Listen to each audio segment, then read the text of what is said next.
ang ano ko sana, idagdag namin sa babuyan namin. Kasi ano pero kailangan namin ng tubig Kasi wala kaming tubig may tubig kami pero maraming gumagamit kaya hindi na makarating sa amin.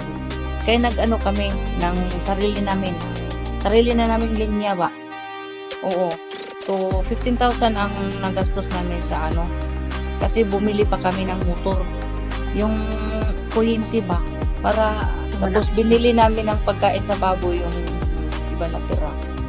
Kasi dalawang baboy namin na inain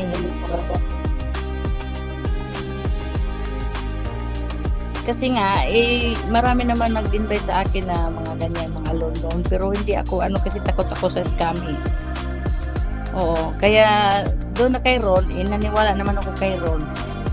Siyempre, kilala ko, at saka suki na ako sa provider. Kaya sinubukan ko mag-loan sa inyo. Okay naman, madali lang ang processing. Okay naman yung ninyo, yung processing nyo, madali lang. Tapos, kunti lang ang yung tubo niya. Tama naman, kaya naman babayaran Kasi kaysa mag-uutang ka sa labas, malaki ang tubo nila, diba? 10%, mga ganun 10%. Plan ko pagkatapos mag na ako para na naman business. Pero lang kaysa mangungutang ka sa linding-linding doon sa Pinas na araw-araw pa sinisingil.